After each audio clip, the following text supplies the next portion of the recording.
Збіццё 8гадовай дзяўчынкі і суд над дзедам-педафілам. Абедзве гучныя справы адна за адной узарвалі інфармацыйную прастору апошніх дзён.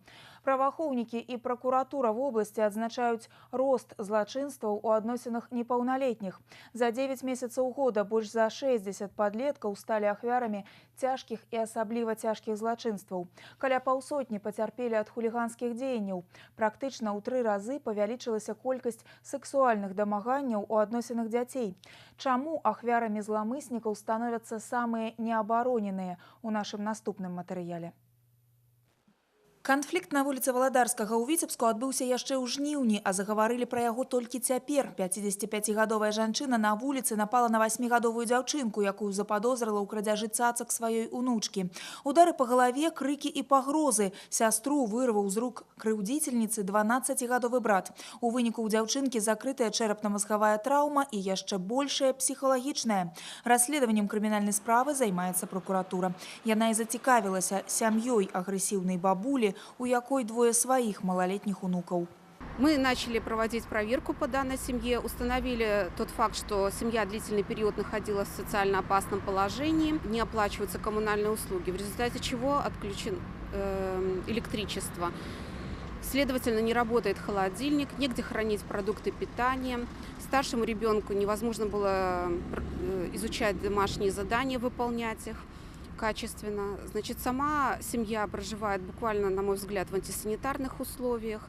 Камісія па справах непаўналетніх на працягу тыдня прыме рашэнне па адабранні дзяцей з сям'і. На гэтым настойваюць пракуроры. Яны ж адзначаюць рост злачынстваў у адносінах непаўналетніх, у тым ліку і сексуальных дамаганняў. Дакладней расце колькасць выяўленых злачынстваў.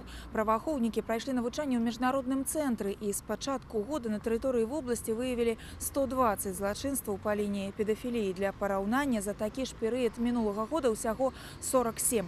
Падрабязнасці гэтых гісторый павяргаюць у шок нават вопытных супрацоўнікаў. Ахвярамі педафілаў становяцца дзеці ад 7 до 12 гадоў, і ў большасці выпадкаў насілле адбываецца ўнутры сям'і. У адным з судоў вобласці зараз разглядаецца справа ў адносінах двух педафілаў, мужчынам за 50. Іх ахвярамі на працягу некалькіх гадоў былі ў тым ліку і 3 малалетніх унукаў аднаго з фігурантаў. Усе забавы здымаліся на відэо. Как правило, жертвы педофилов сами редко обращаются в милицию, можно сказать, это единичные случаи.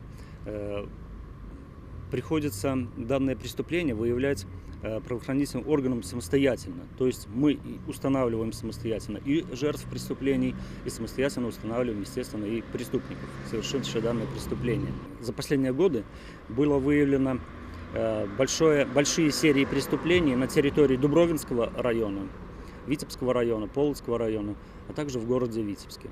Значную дапамогу ў выяўленні такіх злачынстваў аказваюць медыкі і педагогі. Дзякуючы праваахоўнікам, яны цяпер ведаюць, на якія асаблівасці ў паводзінах школьнікаў трэба звяртаць увагу. Аднак важней за ўсё, каб псіхалагічны клімат у сям'і дазваляў дзецям давяраць бацькам усе свае праблемы і перажыванні. Вольга Шмаргун, Сергей Котаў, Ян Пчэльнікаў, Стас Дудзін. Навіны Віцебск.